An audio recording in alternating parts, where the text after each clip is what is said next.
This past Tuesday night, we had our very first youth football chalk talk, and it went very well. We had a great attendance and had a lot of good questions.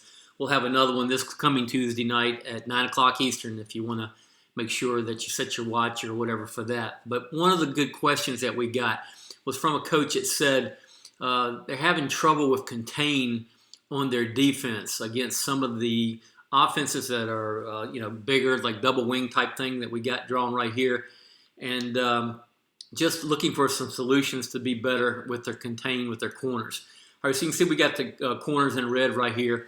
Just want to talk about several things that you can do. And the first thing is that you see we've got this Sam backer in what we call crease technique. And the reason we've got them there in the 6-2 is we want them to eat up this wing block right here. Now, if that happens, the corner needs to show up. And the first thing you need to make sure you do is don't teach your corners contain like this. You know, a lot of times you see youth football coaches teach young people with contain to get up the field and turn everything back inside. But what you're doing is you're creating seams in your defense when you do that. So, you know, as hard as it might be for a corner, and it's not really probably your biggest player, you want to keep contained, but you want to do it as you squeeze, all right, as you squeeze. Now, you could be getting something like this with the option and then the wing back coming around, all right?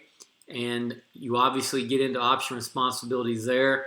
But the thing that we just want to point out is don't have the corner way upfield because you just render them helpless.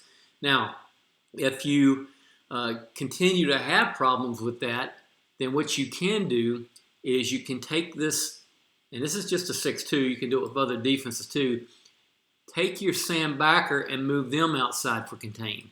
And then tuck your corner back inside. Once again, still playing man coverage on this wing more than likely.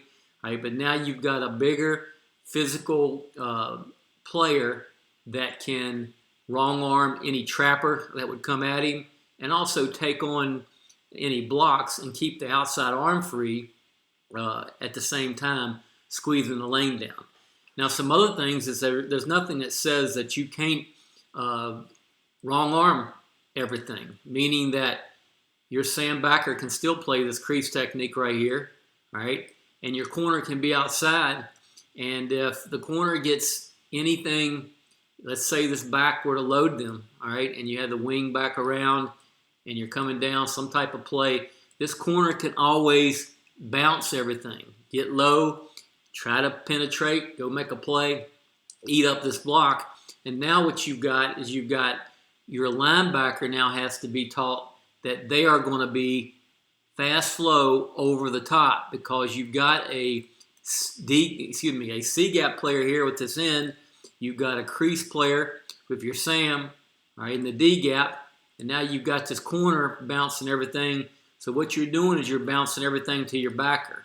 And you can do that because really this gap right here, you've got both A-gaps controlled by your tackles.